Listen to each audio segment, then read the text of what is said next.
Tere õhtust kõik Spotlighti kuulajad, tervitame teid siit Hotell Schnelli mõnusast lounge'ist ja meil on täna külas selline Eesti artist, kes on, ütleme, varsti kõige kuulsam Eesti muusikmaailmas. See on Mihhail Miša Gerts. Tere, Miša!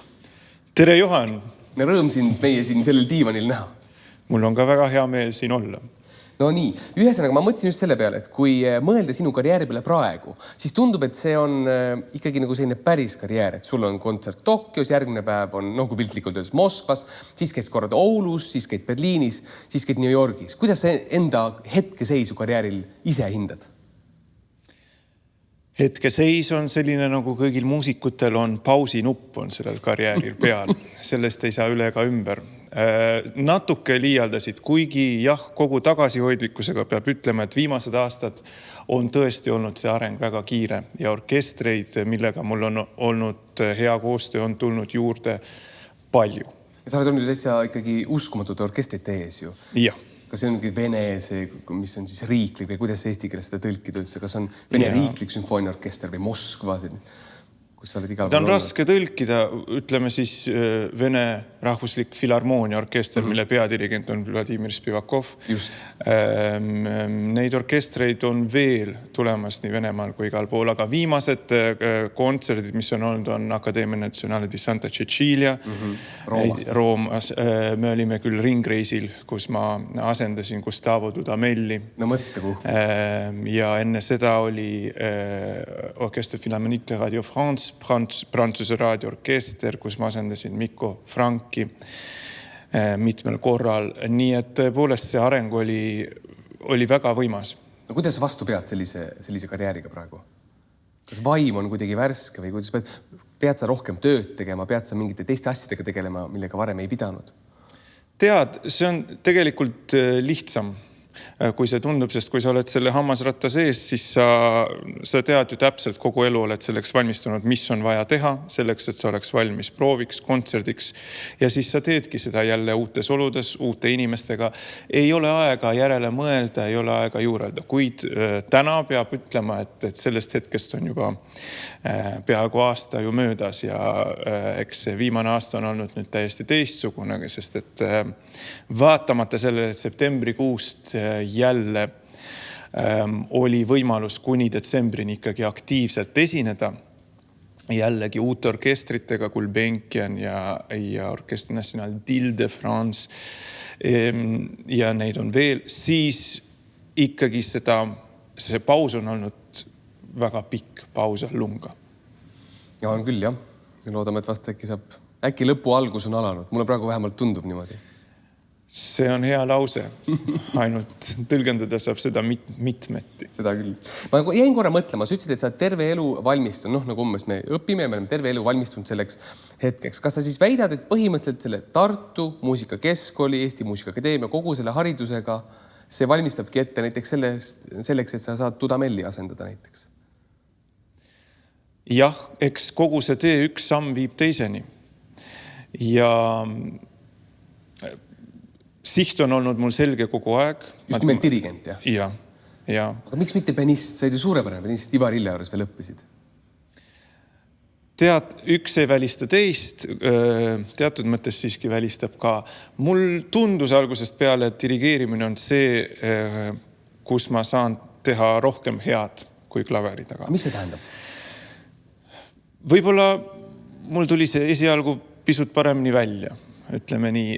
Klaverimäng, millega ma muide tegelen siiski igapäevaselt ka, sest et näiteks Berliinis ma õpetan selles samas kõrgkoolis Hans Eisleris, kus ma varem ise õppisin partituuri lugemist dirigentidele. Seal tuleb ju Berliinis väga nõutakse seda. Just, ja see on täiesti klaveripõhine. Me mängime neid partituuri, transponeerime, loeme erinevaid võtmeid, haarame harmooniat. Nii et klaver on igapäevaselt töös, mille üle on ju väga hea meel.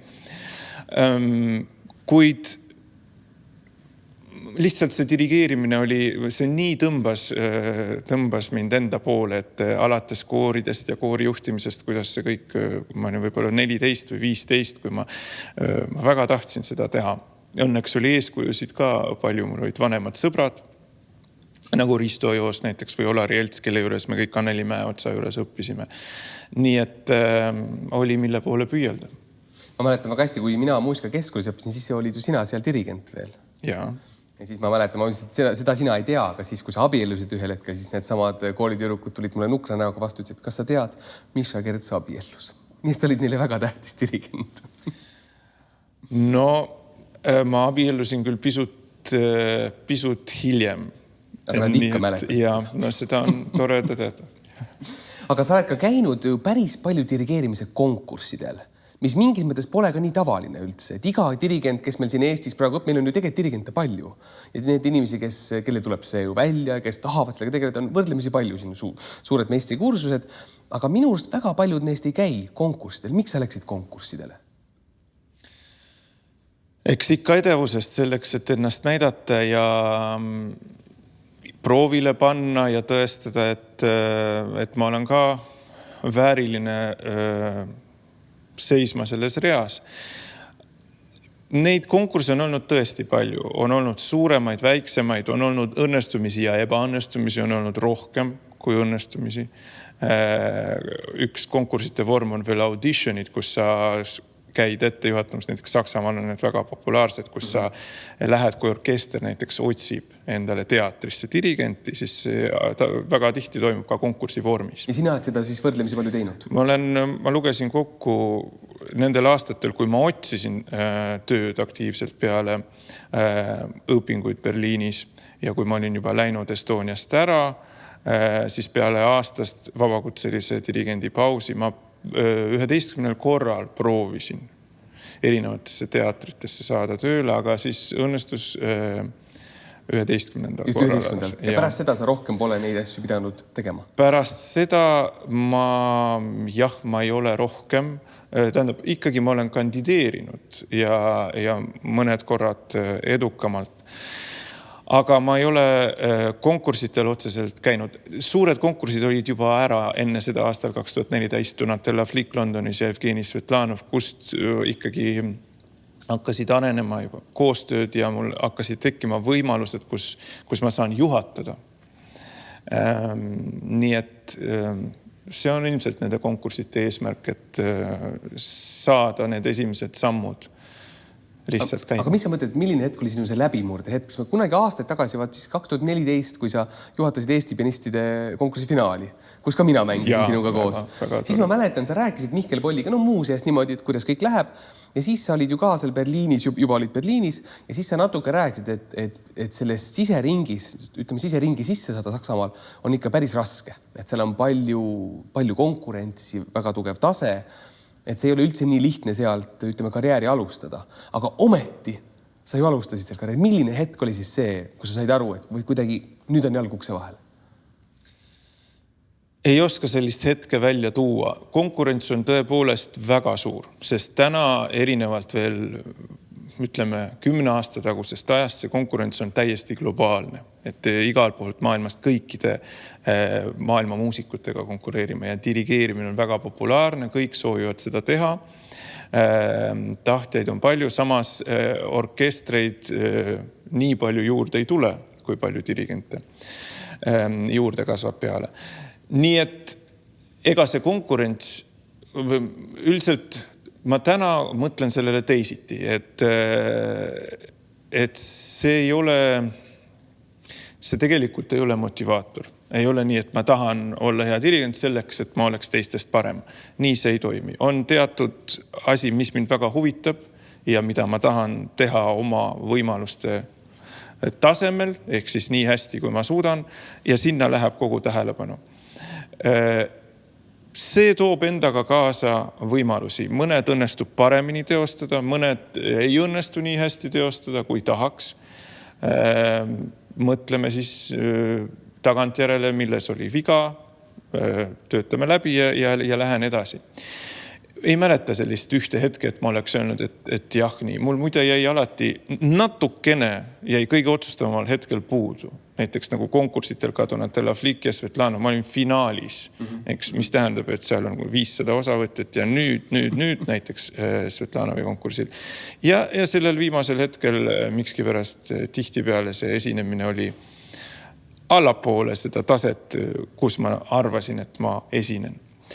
Nii et üks keeruline teema. Arvata võib. Vaata, kunagi hästi palju kuulasin, mida Ricardo Muti arvab. Lugesin ta raamatud ja kõik. Ja tema räägib sellise huvitava asja nüüd või mõtte, et tänapäeval õpitakse väga palju dirigeerimist, aga tegelikult tema arust peaks rohkem õppima muusikat. Ja siis üks minu sõber, Leedu dirigent Robertas Cervenikas, ütles, et just vastupidi, et selliseid on hästi palju, kes ju on mingi pilli pealt tulnud, aga just et dirigeerimise tehnikast jääb vahepeal nagu puudud. Tema ju alustas, ma ei tea, veel 11-aastaselt vist seda õppimist ka. Et mis sa arvad nendest lausetest? Mõlemas on tõde sees. Mul oli väga palju õnne, sellepärast, et algusest peale mul olid dirigeerimises väga head õpetajad.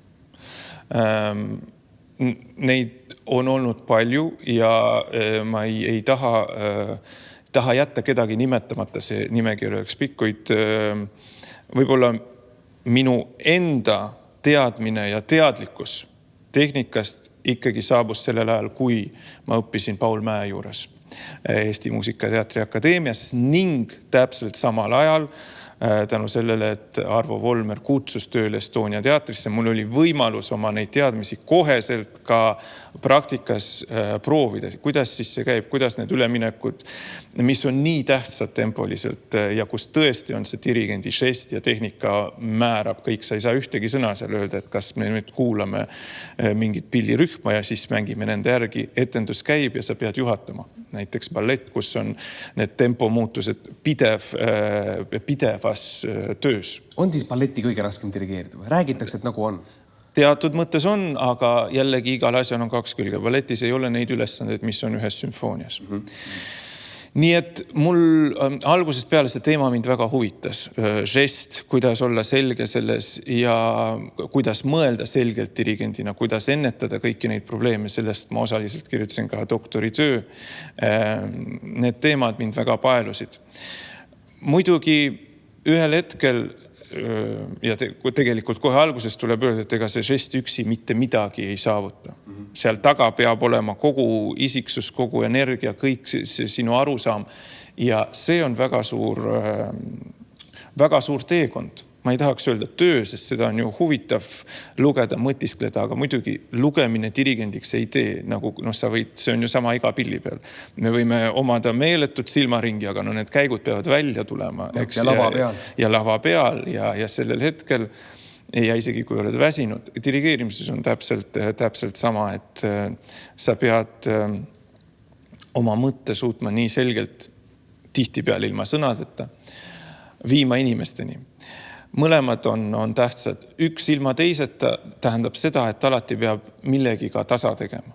Ja on inimesi, kes suudavad seda suurepäraselt. On inimesi, kellel on, ütleme, tehnika pool või see žesti pool on oluliselt nõrgem kui nende muusikaline silmaring kogemus. Ja siis nad teevad sellega selle tasa, see toimib ka. On jälle vastupidi, kes on väga tehnilised, kõik suurepäraselt. Tihti räägitakse, et võib-olla seal jääb sellisest soojusest puudu. Lorin Maaseli puhul mikski pärast nii räägiti, kus oli meeletu intellektuaalne teose tundmine, kus sa igat nooti tunned ja kuuled ja kuulmine. Kas see iga kord puudutas, tihti jääb kõlama selline lause. Nii et selle tasakaalu poole püüdlemine on eesmärk minul. Aga kus sa ennast 20 aasta pärast näed? Kas sul on ka sellist sisemist, ma ei tea, nagu selles suunas põlemist, et tahaks olla Berliini Filharmonikute peadirigent? Või ei ole see? Muidugi tahaks. Kes ei tahaks? Aga ühel hetkel tegelikult ka juba eelmisel aastal, kui ma olin kogu selles hammasrattas sees, siis ühel hetkel teadvustasin endale seda, mida paljud dirigendid on tegelikult teadvustanud, et sel hetkel, kui sa juhatad või teed proovi, ei ole vahet, kus sa oled.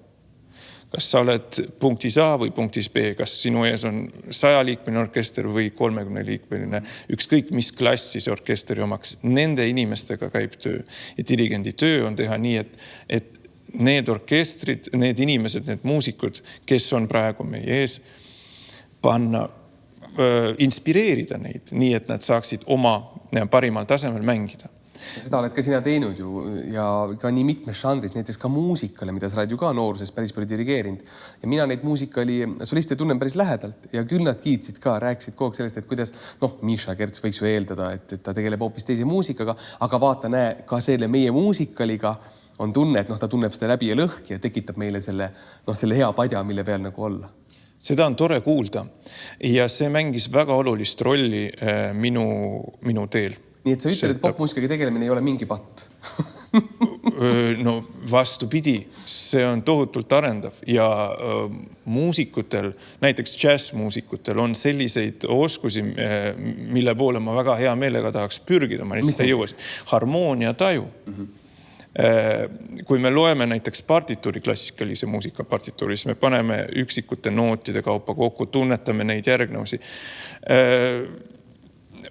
Džässmuusikud transponeerivad koheselt kogu seda järgnevust, mis seal tuleb septakordide kõige muuga, kõige noonakordidega, lisandusega, mängivad nende täringutega palju vabamalt ja on osaliselt võib-olla palju vahetumad. Nii et see rütmimuusika pool, millest sai alguse, oli väga oluline. Nii et see võiks olla põhimõtteliselt ka meie sellise klassikalise muusikahariduse osa mingil määral siis, sa arvad?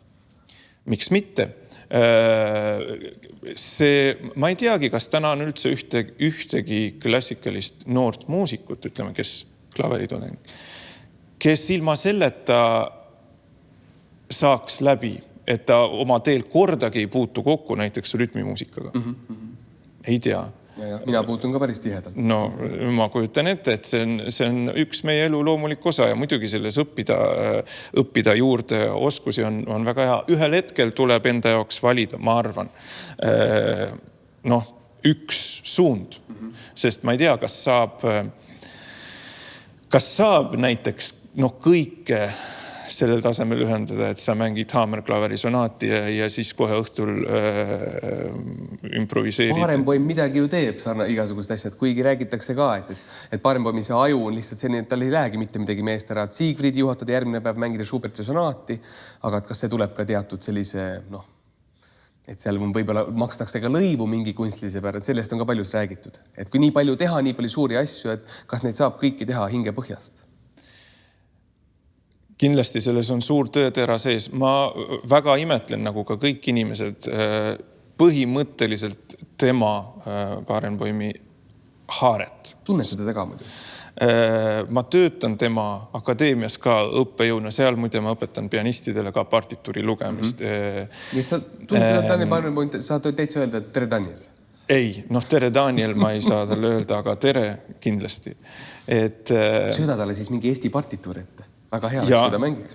Peatselt, hea plaan, et ma ei ole selle peale tulnud varem ise kuidagi, aga ma teen seda. Nii et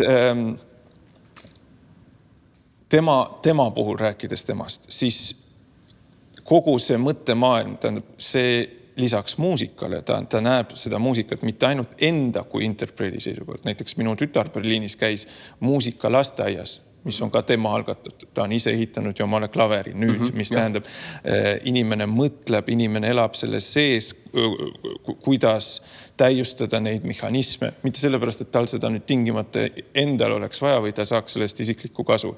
Ja muidugi see mentaalne haare, kui sa mängid kõiki Beethoveni sonaate, ilma selleta, et sul oleks võimalus seda väga palju harjutada ja juhatad kogu seda materjali ja see mälu ka sellises vanuses ei vea sind alt, on imetlusväärne ja on väga tore, et sellised nähtused on olemas.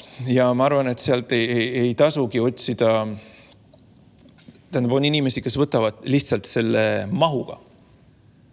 Tee järgi ei saa. Eks järelikult pole ka mõtet üritada, et igal ühel on oma tee, siis me keskendume ühele valdkonnale ja teeme seda täpselt oma võimaluste piires, iga järgnev põlvkond nii või teisiti. Sest tavaliselt andekas inimene on ju mitmes asjad andekas, kipub ja niimoodi olema. Ja sina ka tegid selle julge sammu näiteks jätta klaver kõrvale, mis mitte päris kõrval, aga mõtlen just selles mõttes, et see nõuab ka omamoodi julgust. Kui ütle sellist asja ka, räägitakse näiteks Viini filharmoonikute kohta, et sealne kontseptmeister, ma võin nüüd eksida, aga on umbes 20 aastat seal juba olnud, mis siis peaks tähendama seda, et ta ei ole mitte kedagi teist lasknud lähedale ka endale ja siis nad väga vaatavad, kes neid dirigeerib ja kui neile ei meeldi, siis nad hakkavad täpselt käe järgi tegema. Kui neile meeldib, siis on kõik muidugi suurepärane, mis tähendab seda, et nad on väga karmid isiksused kõik. Ütle, kas on sul olnud ka mingisuguseid raskeid hetki, sellist kokkupõrkeid või on olnud keeruline öelda näiteks, et ei, et mulle ei meeldi see asi, mis te siin praegu teete või kuidas see tänapäeval on? Tööprotsessid on ju läbi aastakümnete muutunud. See Muuti räägib nii palju, kuidas nad aastal 2000 veel tegid mingisugust Traviatat, mida olid teinud sadu kordi, ikka tegid algusest lõpuni 2-nädalase proovitsükli. Ütles, et praegu sellist asja mitte keegi ei tee. Et kuidas on nende suurte isiksuste keskel olla? Raskeid hetki, see on vältimatu, nad on selle protsessi osa. Ja mul on olnud kokkupõrkeid, kus kokkupõrg on vale seda, aga mul on olnud hetki, kus ma näen, et see minu sõnum ei jõua kohale. Mul ei ole õnnestunud seda nii sõnastada, et inimesed võtaks selle vastu. Õnneks neid ei ole nii palju olnud, aga sellest ei pääse ümber. Sageli mul siiski õnnestub, ei ole õige võib-olla laveerida, aga oma mõte nii välja öelda, et vaatamata nendele pingetele, mis igas orkestris on, siiski ühel hetkel nad jäävad kõrvale ja me teeme seda ühte asja. Nii et eks võib-olla see on külalisdirigendi eelis ka, et teatud asjadesse ma ei pea süvenema. Vaid ma olen selleks seal ees, et täpselt siis seda kontserti, mida me koos valmistame ette, parimas vormis läbi viia.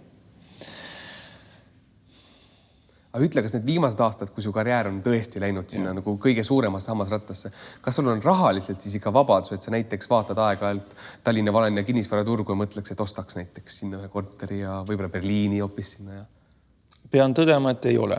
Aga põhimõtteliselt kas need kuulutud on siis tõed, et kui ikka saad sinna suurde ringi, et siis on see 1000, 2000, 3000? Seda ma kahjuks veel kinnitada ei saa. Ma loodan, et need kuulujutud vastavad tõele. Me loodame ka.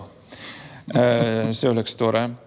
Muidugi, tõsi on selles, et dirigendi töö on hästi tasustatud ja mida kõrgemale selles orkestrite nimistus sa liigud, seda suuremad on orkestrite võimalused seda tasustada. Selle vastu ei saa.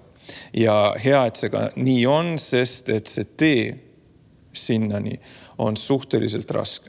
Ikka väga raske tegelikult. Ja sinna on vaja väga palju investeerida, muu hulgas ka raha, enne kui see läheb nulli üldse, enne kui sa hakkad siis midagi teenima. Vähemalt nii oli see minu puhul. Mina olen teadlikult valinud vabakutselise kunstniku teed, mis tähendab seda, et on kuid, kus sa oled rakkes ja teenid võib-olla rohkem kui kogu eelmine aasta kokku, aga sellele järgnevad ka perioodid, kus neid kontserte ei ole. Võib-olla mõningaid sa ei ole tahtnud ise vastu võtta, sul on see vabadus, keegi ei sunni sind. Kui sa leiad, et näiteks see repertuaar ei paku midagi praegu enam arengu seisukohast, siis ma pigem olen vaba sellel nädalal ja ei võta seda pakkumist vastu, olgugi et see oleks rahaliselt tulus. Nii et tööprotsessis sa saad sellele keskenduda, sa ei pea mõtlema sellele, kuidas sa olukorrast välja tuled. Kuid see tee sinnani võtab aega. Arusaadav. Ja sa oled muidugi selline maailmamees, sa oled Barenboimiga ja asendad Dudamel ja elad Berliinis. Kuigi käid siin ka tihti. Mis pilguga sa vaatad Eestit? Missuguse kuvandiga ta on või võiks olla? Näiteks üks huvitav asi, mida Arvo Volmer ütles ooperiteatri kohta, kui ma küsisin tealt ka meie Spotlighti saates, et kas peaks tulema uus maja? Palju on ju räägitud sellest uuest ooperimajast, et meie Estonia on ju draamaks ehitatud ja ei kõlba nii edasi. Siis tal oli väga huvitav vastus, tal oli väga pikk vastus, kokkuvõtvalt selline, et ei taha vanast loobuda, uut tahaks ka. Ja tema huvitav point selle vana nagu alles hoidmisega oli see, et kui muidu maailmas, näiteks Traviatat tehakse igal pool väga suurtes teatrites, siis meie Estonia võimaldab seda teha täitsa teise rakursi alt, et kuidagi sa vaatad nagu peopesast seda Traviatat, eks ju. Muusikud jälle ilmselt seal orkestriaugus väga õnnelikult selle üle ei ole, aga see on üks hästi-hästi huvitav asi, et on mees ka, kes palju maailmas rändab, juhatab, vaatab seda sellise pilguga. Missugune sinu arust on Eesti selline hetk praegu muusikas maailmas ja missugune ta võiks olla sinu silmis? Huvitaval kombel ma olen selle peale väga palju mõelnud viimasel ajal, sest et enda jaoks ma olen avastanud teemad, mis on Eestiga väga tihedalt seotud, Eestist saanud alguse. Meie muusikapärand, alustades Eino Ellerist, Eduard Tubinast, ka kirjanduslikult ja kõik. See on teema, millest ma oma õpingute ajal ei hoolinud üldse, ma pean tõdema.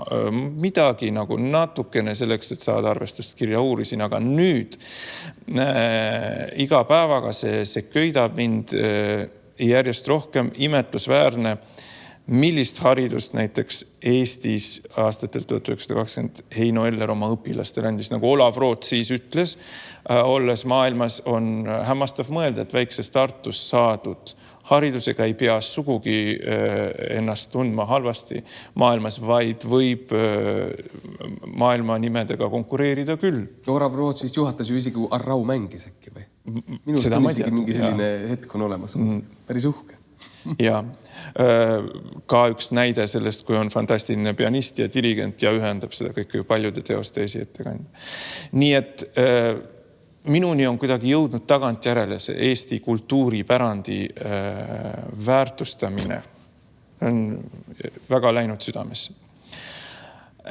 Ja mul on sellega ka oma plaan, oma võimaluste piires teha nii palju kui võimalik. Sellest räägin varsti, aga ma ka mängin Eesti muusikat, näiteks Tubina muusikat mängin, kui on vähegi võimalik. Ja tüüri päris tihti kavades. Ja tüüri ka, kui on vähegi võimalik, ma alati panen kavadesse.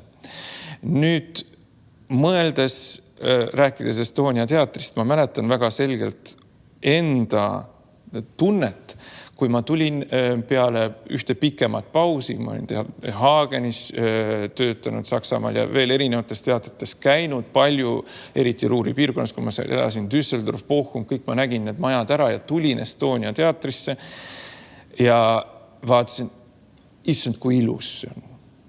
Kui ilus ja siis oli veel remont tehtud ka vastne, kõik need värvid ja kui inspireeriv. Muidugi oleks tore, kui sellel oleks uus maja, sellel on alati meeletu võlu ja meeletu inspiratsiooni allikas inimestele ka. Moodul, kõik need konstruktsioonid, kus sa ühte proovi teed, siis sõidab see lava ära ja tuleb teine proov samal ajal peale ja kõik, mis kõik on võimalik. See tõstab muusika tegemise täiesti teisele tasemele koheselt ka. Aga siiski nii Estonia kontserdisaal kui ka teater, nad on ikkagi pärlid.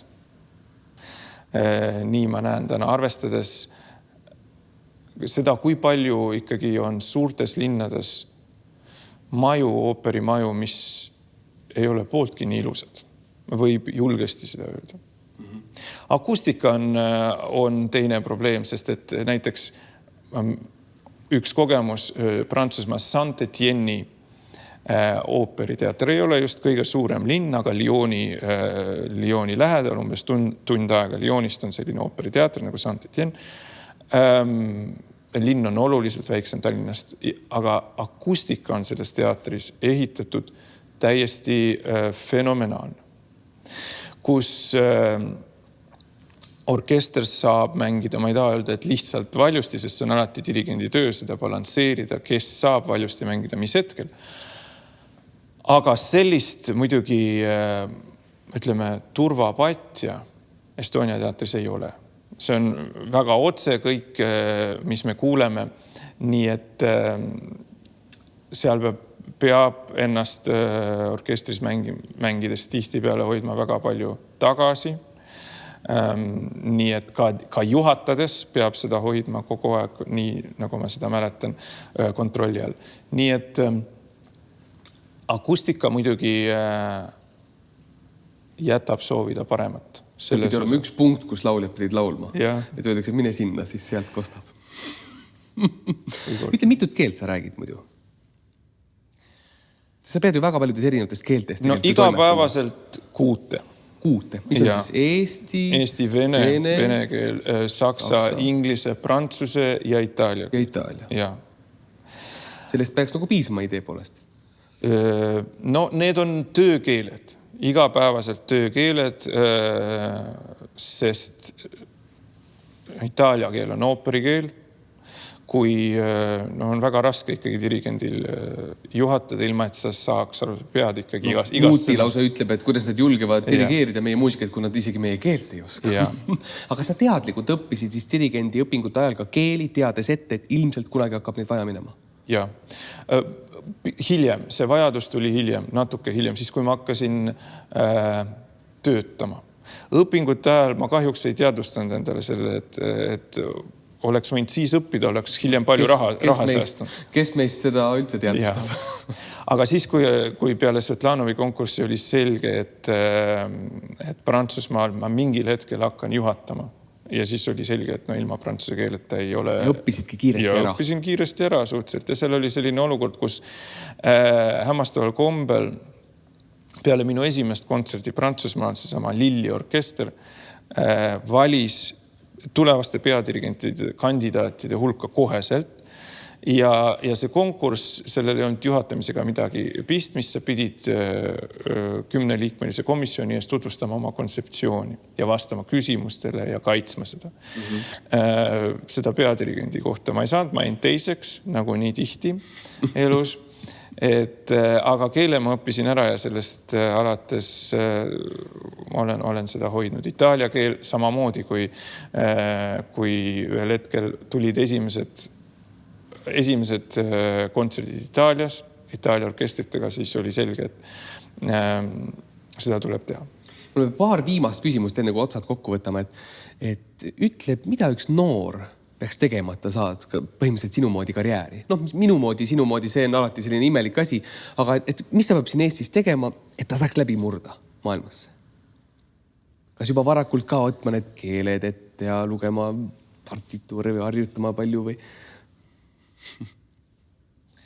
Sellist ühest soovitust on väga raske anda, sest et need olud ju ei kordu.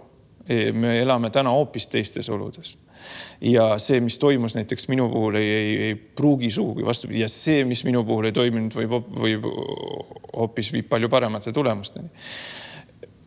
Kindlasti, muide Barenboimi käest ka hiljuti ma vaatan tema podcasti ka väga tihti, sest et seal on palju huvitavaid mõtteid ja tema käest küsiti ka karjääri kohta, et kuidas siis seda karjääri sühtida. Ta ütles, et karjäär, see tähendab, et me mõtleme muusikast kui elukutsest. Aga muusika ei ole elukutse. Muusika on elamise vorm. Nii et küsimus on selles tema sõnadega, kui tähtis on sinu jaoks see muusika.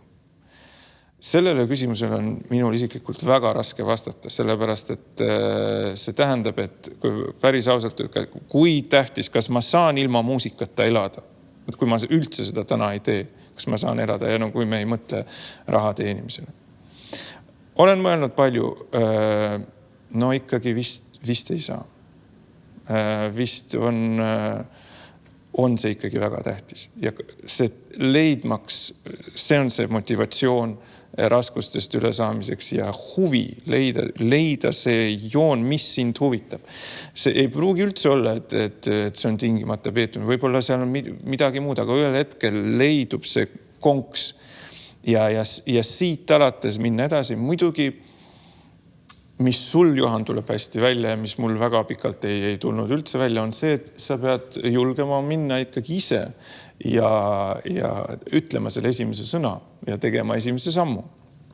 See on üks omadus, mis mulle tuli väga raskelt. Ma olen olnud alati selline natuke võib-olla liigselt tagasihoidlik. Aga see kaob aastatega, eks, et või asendub lihtsalt. Nii et julgus küsida, tunda huvi. See sama huvi, mis on ühel noorel inimesel, selle sama huviga küsida häid küsimusi inimestelt, sest tegelikult on kõik suured muusikud väga hea meelega valmis vastama. Nad ei saa vastata sellistele küsimustele, et mis te saate mu karjääri heaks teha. Või andke mulle karjääri. Ja, või andke mulle. Sellist küsimust ei ole.